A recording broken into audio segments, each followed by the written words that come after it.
Hello दोस्तों, तो देखिए आज हम लोग क्लास 10th का जो मैथ का हम लोग पी बाई क्यू और इम्पोर्टेंट क्वेश्चन का जो सीरीज चला रहे हैं, तो आज हम लोग सीरीज 7 में है। ठीक है, तो आज भी फिर से हम लोग 5 क्वेश्चन देखते हैं।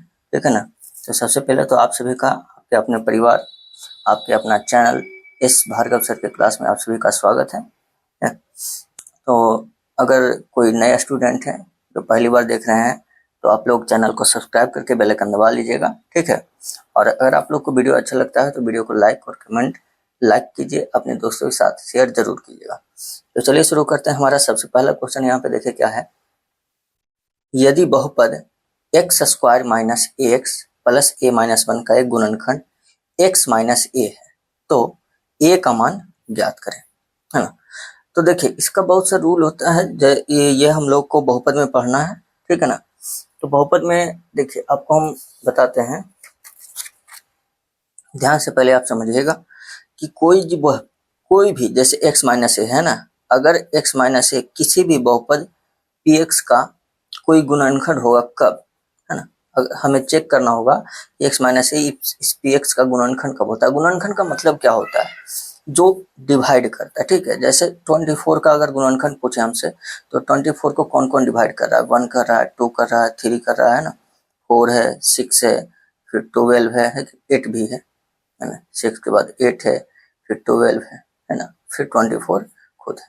ठीक है, तो जो जो इसको डिवाइड कर रहा है ये इसका गुणनखंड है ना। तो ये x माइनस ए जो है px का गुणनखंड है कि नहीं। ठीक है ना।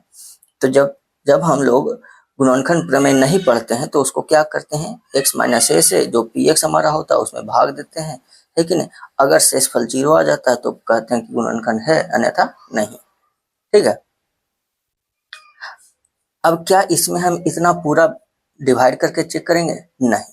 तो इसके लिए हम लोग पढ़ते हैं एक शेषफल प्रमेय होता है। ठीक है, क्या होता है, एक शेषफल प्रमेय हम लोग पढ़ते हैं। इसमें कहता है कि x माइनस ए से अगर हम किसी px में भाग देते हैं, है ना, तो उसका शेषफल अगर निकालना हो तो हमको भाग देने का जरूरत नहीं है। इसको आप 0 के बराबर कीजिए। ठीक है, तो x बराबर a, है ना।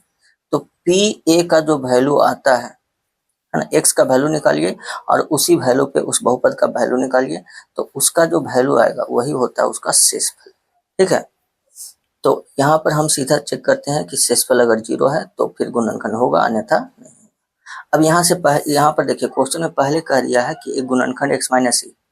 तो जब गुणनखंड x माइनस ए है तो कोई भी अगर x माइनस के किसी बहुपद का गुणनखंड होगा, तो उस स्थिति में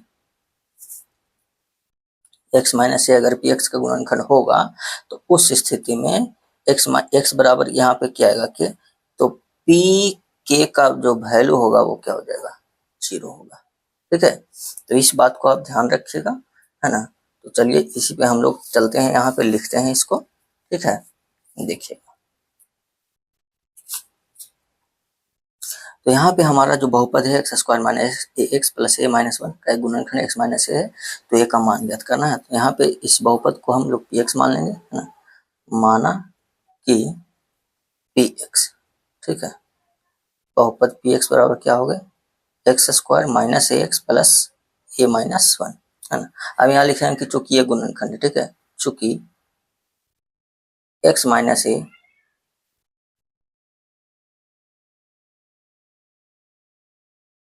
पी एक्स का गुणनखंड है ना। तो पी एक्स का गुणनखंड है, इसलिए पी ए का जो वैल्यू होगा वो क्या हो जाएगा, 0 हो जाएगा, है ना। तो हम लोग यहाँ पे इसको रखेंगे, इसलिए देखिए पी एक्स में क्या है, तो यहाँ पे जहाँ जहाँ एक्स होगा वहाँ ए का वैल्यू पुट करेंगे। तो ए स्क्वायर माइनस ए गुना ए प्लस ए माइनस 1 बराबर 0। ठीक है, अब यहाँ से देख लीजिए ए स्क्वायर माइनस, यहाँ पे ए इंटू ए क्या हो जाएगा, ए स्क्वायर हो जाएगा, है ना, प्लस ए माइनस 1 बराबर 0। ठीक है, देखिए तो अब यहाँ पे क्या हो जाएगा, एक सेकंड आप इसको ऐसे कर लीजिए।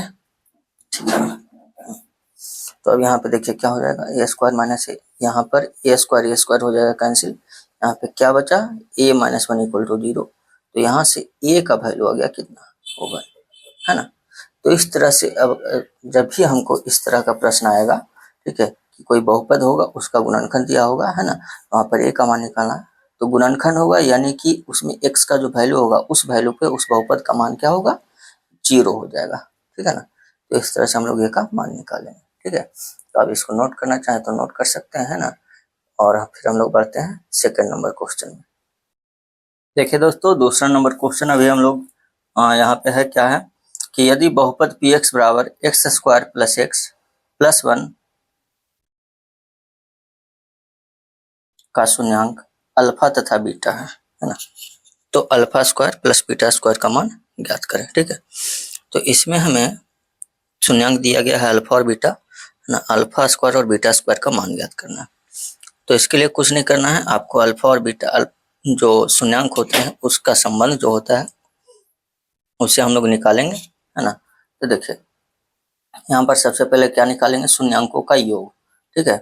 तो शून्यांकों का योग अगर निकालते हैं तो यहाँ से अल्फा प्लस बीटा, है ना, क्योंकि शून्यांक अल्फा और बीटा है तो शून्यांकों का योग अल्फा प्लस बीटा का वैल्यू क्या होगा, -b/a होता है ना। यहाँ से देखिए ऐसे लिख लेंगे -b/a, यानी कि वैल्यू आ जाएगा, देखिए -1, है ना, और a यानी 1, तो -1/1 यानी कि -1। तो अल्फा प्लस बीटा का वैल्यू आ गया -1। फिर अल्फा इंटू बीटा, तो अल्फा इंटू बीटा क्या होगा, तो ये हो जाएगा c/a होता है कि नहीं, अचर पद बटा एक्स स्क्वायर का गुणन, तो अचर पद 1 और इधर भी 1, तो 1/1 क्या हो जाएगा, 1, है कि नहीं, ठीक है। तो देखिए अब यहाँ से अल्फा प्लस बीटा और अल्फा इंटू बीटा आ गया, है कि नहीं। अब हम लोग निकाल लेंगे जो हमें पूछ रहा alpha square plus beta square value वैल्यू, ठीक है। तो alpha square plus beta square, तो ये क्या हो गया, ए स्क्वायर जोड़ बी स्क्वायर बराबर क्या होता है, a प्लस बी का whole square -2 alpha into beta, ठीक है। तो अल्फा प्लस बीटा का वैल्यू कितना, -1 का स्क्वायर -2 अल्फा इंटू बीटा का वैल्यू 1, है ना। तो -1 का स्क्वायर 1 हो गया और इधर -2 हो गया, तो 1 - 2 कितना, -1, है ना। तो alpha square plus beta square value value क्या आ गया, -1 आ गया, ठीक है ना। चलिए तो ये हो गया हमारा दूसरा नंबर क्वेश्चन, है कि नहीं। चलिए देखें अभी तीसरा नंबर क्वेश्चन हम लोग यहाँ पे लिखे हैं, क्या है, के किस मान के लिए समीकरण के X plus Y equal to 1 तथा के -1 इंटू एक्स प्लस 2y बराबर 3 का कोई हल नहीं होगा। तो देखिए कोई हल नहीं होगा, इसका कंडीशन क्या है, तो अगर आप नहीं जानते हैं तो देखिए हम आपको बताते हैं, थोड़ा सा आप देखिएगा ध्यान से, ठीक है। आपको बताते हैं, हाँ,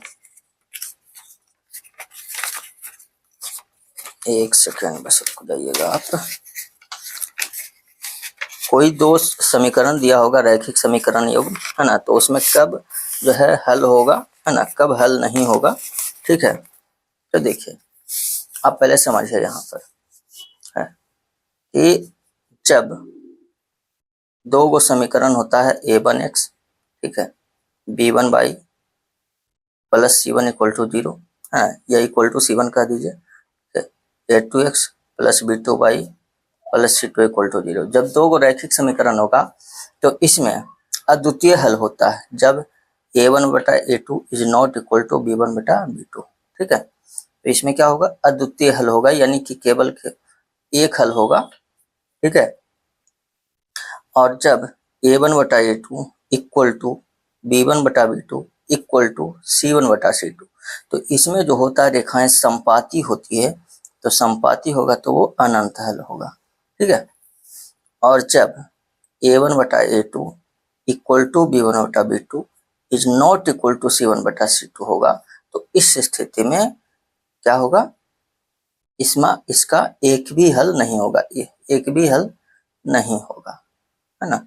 इसमें जो है रेखाएं समानांतर होती है, ठीक है। तो इसमें क्या कह रहा है कि कोई हल नहीं, तो कोई हल नहीं होगा कब, जब a1/a2 equal to b1/b2 is not equal to c1/c2, तो इसका हम लोग यहाँ पे यूज करेंगे, ठीक है।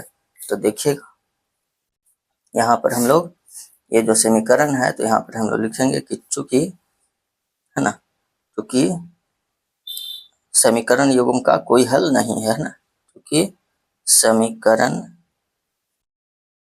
युग्म का कोई हल नहीं है ना, कोई हल नहीं है।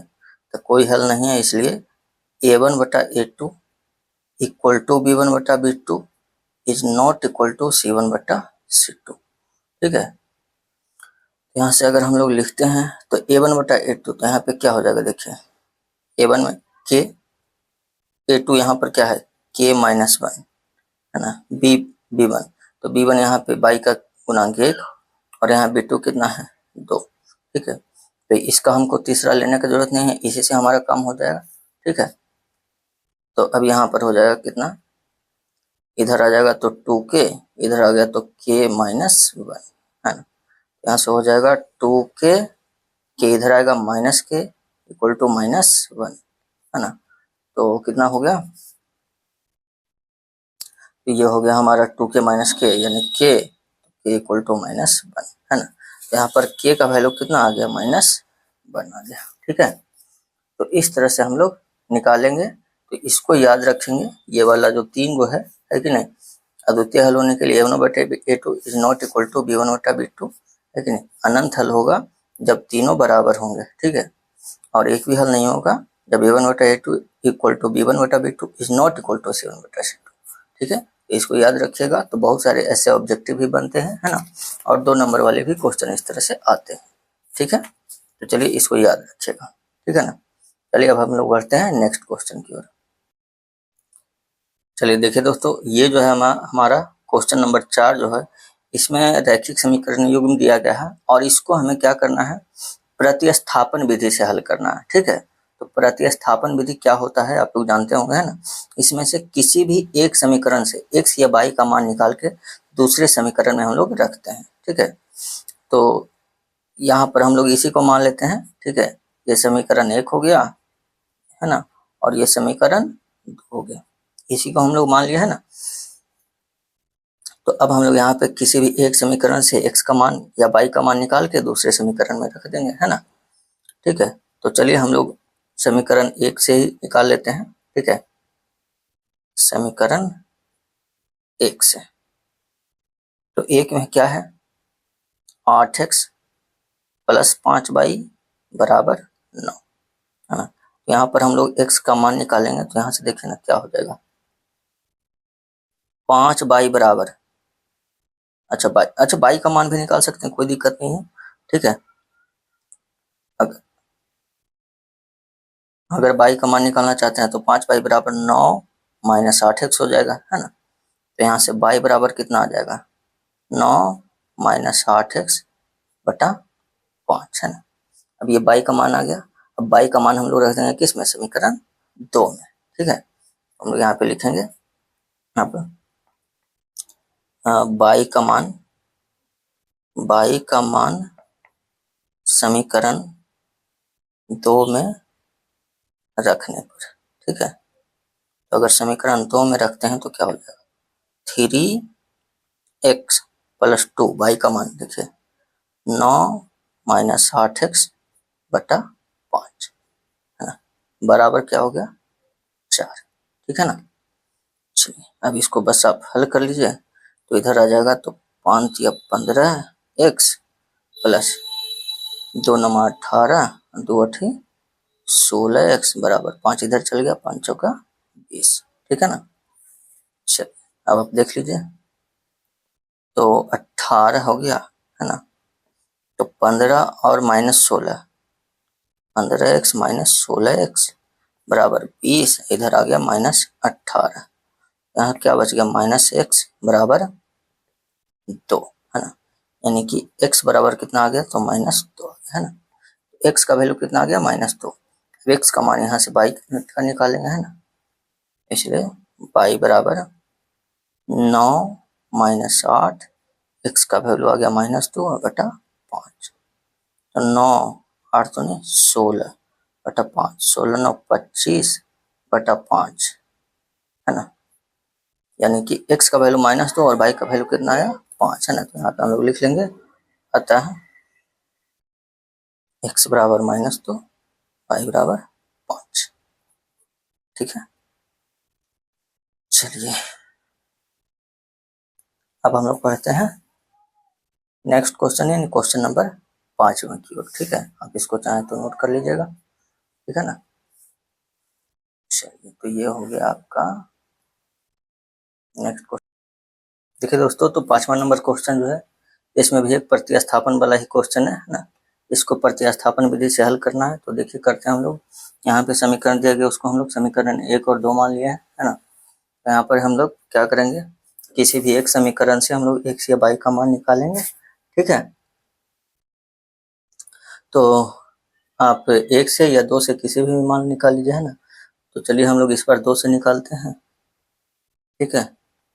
समीकरण 2 से, तो 2 में क्या है, √3x minus √8y equal to 0, है ना। तो यहाँ से अगर मान निकालेंगे y का, ठीक है, तो ये देखिए इधर आएगा तो इधर बचेगा √3x, है ना, नीचे हो जाएगा √8। तो y का मान आ गया √3x बटा √8, है ना। अब y का मान समीकरण 1 में रख देंगे, ठीक है।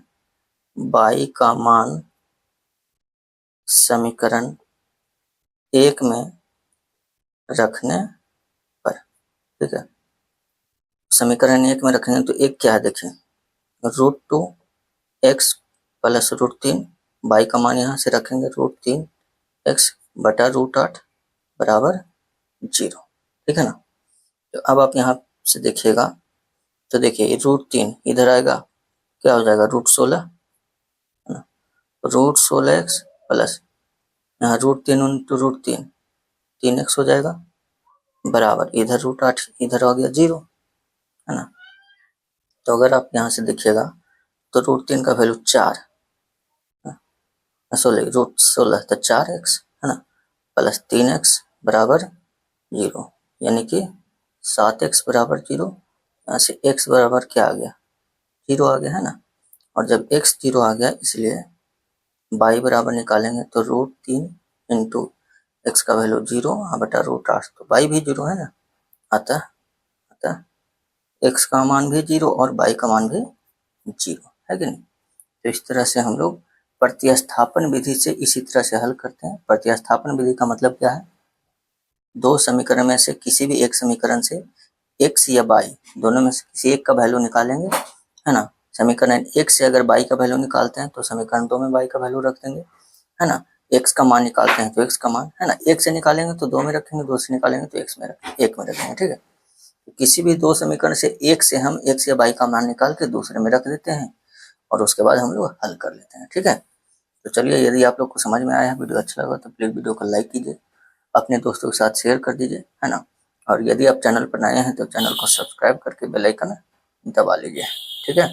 चलिए मिलते हैं हम लोग अब नेक्स्ट क्लास में, तब तक के लिए मन लगा के पढ़ते रहिए। धन्यवाद, जय हिंद।